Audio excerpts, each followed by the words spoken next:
चाणक्य ने विद्यार्थी जीवन की कई नीतियों के बारे में बताया है। हर विद्यार्थी को उन नीतियों का ध्यान रखना चाहिए। अगर चाणक्य की बताई गई नीतियों का पालन किया जाए तो विद्यार्थी मनचाही सफलता प्राप्त कर सकता है। तो चलिए देखते हैं कि चाणक्य की ऐसी कौन सी नीतियाँ हैं जो हर विद्यार्थी को अपने जीवन में उतारना चाहिए। चाणक्य अपनी नीति में कहते हैं कि हर विद्यार्थी को काम भावनाओं से बचकर रहना चाहिए। जिस व्यक्ति के मन में काम भावनाएं उत्पन्न हो जाती हैं वह हर समय अशांत रहने लगता है।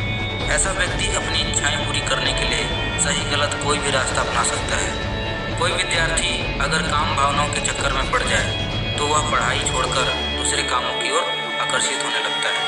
उसका सारा ध्यान केवल अपनी काम भावनाओं की ओर जाने लगता है और वह पढ़ाई लिखाई से बहुत दूर हो जाता है। इसलिए विद्यार्थियों को ऐसी भावनाओं से बचना चाहिए।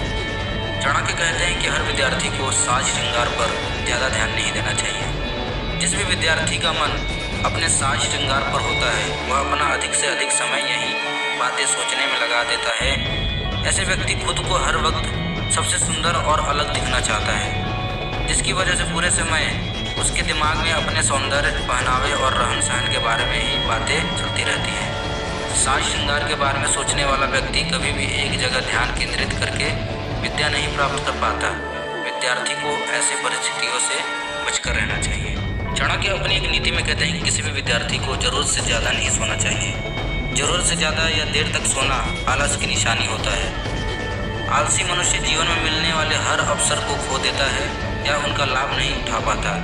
नींद के अधीन रहने वाले विद्यार्थी कभी कोई काम ठीक तरीके से नहीं कर पाते। वे किसी भी काम को करने के लिए वे रास्ता खोजने की कोशिश करते हैं जिनमें उन्हें कम मेहनत करना पड़े।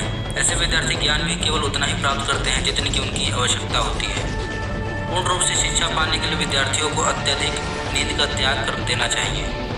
चाणक्य अपनी एक नीति में कहते हैं कि जिस व्यक्ति का स्वभाव क्रोध वाला हो वह छोटी सी बात पर भी कुछ ऐसा कर सकता है जिसके कारण आगे चलकर उसको पछताना पड़े। ऐसे लोग क्रोध आने पर किसी का भी बुरा कर बैठते हैं। क्रोधी स्वभाव से मनुष्य का मन कभी भी शांत नहीं रहता। विद्या प्राप्त करने के लिए मन का शांत और एकचित्त होना बहुत जरूरी होता है। अशांत मन से शिक्षा प्राप्त करने पर मनुष्य केवल उस ज्ञान को सुनता है, उसे समझकर उसका पालन कभी नहीं कर पाता। इसलिए शिक्षा प्राप्त करने के लिए मनुष्य को अपने क्रोध पर नियंत्रण करना बहुत जरूरी होता है। चाणक्य कहते हैं कि जिस इंसान का जुबान उसके वश में नहीं होता वह हमेशा ही स्वादिष्ट पदार्थ खोजता रहता है। ऐसा व्यक्ति अन्य बातों को छोड़कर केवल खाने को ही सबसे ज़्यादा महत्व देता है। कई बार स्वादिष्ट पदार्थ के चक्कर में मनुष्य अपने स्वास्थ्य तक के साथ समझौता कर बैठता है। विद्यार्थी को अपनी जुबान वश में रखनी चाहिए ताकि वह अपने स्वास्थ्य और अपने विद्या दोनों को ध्यान रख सके।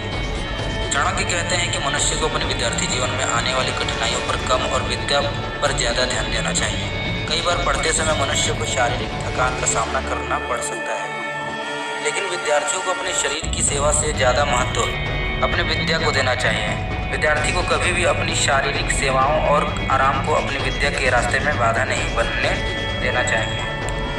चाणक्य अपनी एक नीति में कहते हैं कि लालची इंसान अपने फायदे के लिए किसी के साथ भी धोखा कर सकते हैं। ऐसे व्यक्ति धर्म अधर्म के बारे में नहीं सोचते। जिनके मन में दूसरों की वस्तु पाने की भावना होती है वह व्यक्ति हमेशा ऐसी बात के बारे में सोचता रहता है। ऐसे व्यक्ति का मन हर वक्त दूसरों की वस्तु पाने की योजना बनाने में लगा रहता है। ऐसे विद्यार्थी कभी भी अपनी विद्या के बारे में सतर्क नहीं रहता और अपना सारा समय अपने लालच को पूरा करने में गंवा देता है। विद्यार्थी को कभी भी अपने मन में लोभ या लालच की भावना नहीं आने देना चाहिए। तो अंत में आचार्य चाणक्य कहते हैं कि विद्यार्थी जीवन का सबसे महत्वपूर्ण गुण होता है गंभीरता। विद्यार्थी को शिक्षा प्राप्त करने और जीवन में सफलता पाने के लिए इस गुण को अपनाना बहुत जरूरी होता है। जो विद्यार्थी अपना सारा समय हंसी मजाक में व्यर्थ कर देता है वह कभी सफलता प्राप्त नहीं कर पाता। विद्या प्राप्त करने के लिए मन का स्थिर होना बहुत जरूरी होता है और हंसी मजाक में लगे रहने वाला विद्यार्थी कभी भी अपने मन को स्थिर नहीं रख पाता। तो उम्मीद है दोस्तों आपको आज की चाणक्य नीति पसंद आई होगी। यदि आपको ऐसी और वीडियो देखनी तो हमारे वीडियो को लाइक कीजिए, शेयर कीजिए और हमारे चैनल को सब्सक्राइब करके बेल आइकन को दबाना ना भूलिए।